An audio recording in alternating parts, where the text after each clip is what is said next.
am a city girl to my core. The first time my parents took me outside of New York City to visit my uncle in New Jersey, I was standing on the front step of his lovely suburban home when a fast-moving shadow caused my 3-year-old heart to damn near beat out my chest, and I shouted, "That's the biggest rat I've ever seen." My uncle calmly responded, "Sweetie, that's a cat." To which I shot back, "Oh yeah? Well, what's it doing outside then?"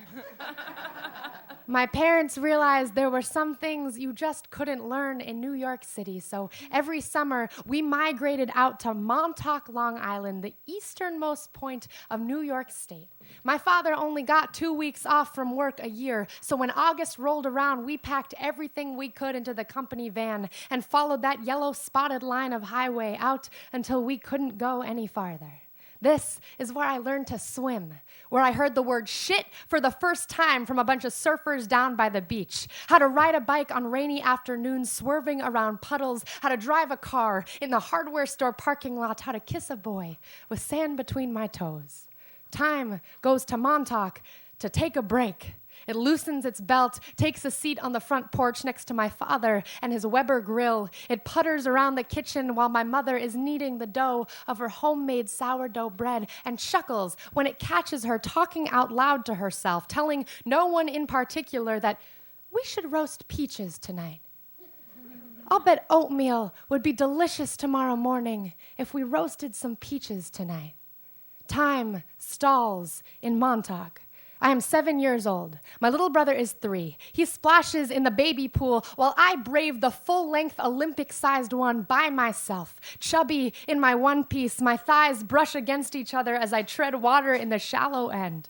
I look up to see an older girl, perfect, in her bikini, tall and tan, and probably on her way to meet her handsome Prince Charming boyfriend. She glows as she glides past me, tosses her hair like she has all the answers, and I wonder if I'll ever be a woman like that. That summer, I learn how to wish on stars. I am 12 years old. My little brother is 8. He can surf better than I can, and I hate it. I wait until he and all the other surfers are done for the day before paddling my fat sponge of a board out past the breakers. There is no one left in the water. I tuck my legs up. The setting sun makes the water glow golden. That summer, I learned how to be alone.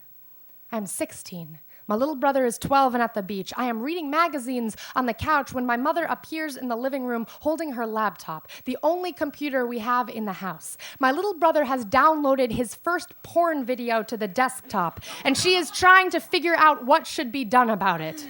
That night at dinner, there is no mention of it at the dining room table. But later, when I go to check my email, I discover that she has made a new folder on the desktop, labeled it PK's Porn, and left it there for him to find.